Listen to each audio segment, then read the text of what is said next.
Зөвхөн миний бодол бол одоо тэгж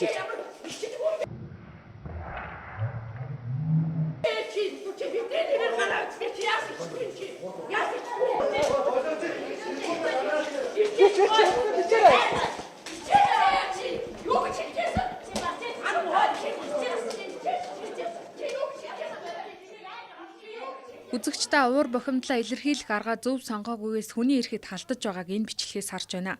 Мөн энэ бичлэгийг үзсэн зарим иргэн зөв үйлдэл хийлээ гэж дэмжиж сэтгэгдлээ илэрхийлжээ.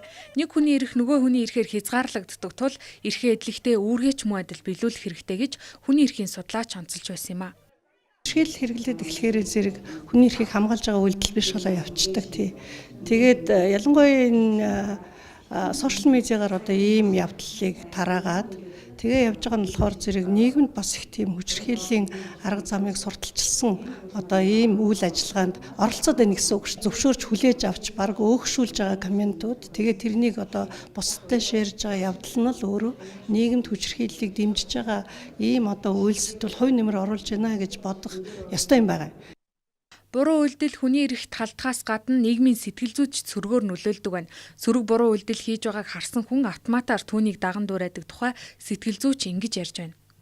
Ухамсаргүйгээр ойлгоод ухамсаргүйгээр ингээд харсан үдсэн зүйлээ хүн ямар нэгэн байдлаар давтах эрсдэл ямагт байдаг.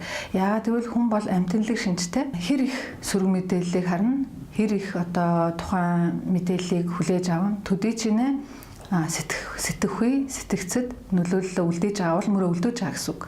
Хүний араатай амьтнаас ялгарх гол шинж нь сэтгэл зүрх оюун ухаантай. Тиймээс оюун ухаанаар аливаа үйлдэлд буруу зөвийг нь дэнслэн хянуур хандах хэрэгтэй юм а. Зарим улс орны хүн судлалын хүрээлэн нийгмийн сэтгэл зүйг байнга судалж, нийгмийн сэтгэл зүйг дэмжиж ажилтдаг байна.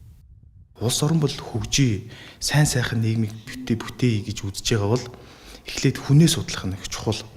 Дэлхийн тэргүүлэгч хөгжилтэй улс орнууд бол дэрэгдээ хүнээ судалдаг. Тэр нь бол Монгол хүний зан чанарын онцлог нь юу юм, төрөлх одоо онцлог нь юу юм, угсаатны зүйдлаасаа, эсвэл хүн ам зүйдлаасаа, эдийн засаг талаасаа энэ тохирсон тэр сэтгэл зүйн одоо үндсэн одоо шалгуур сорилыг давсан юм хууль эрх зүйн орчин бүрдүүлэх юм бол тэр хууль нь биднэрт илүү өргөн үрээтэй үйлчлэн, илүү өргөн үрээтэй үр дүнгээ өгөх жишээ нь.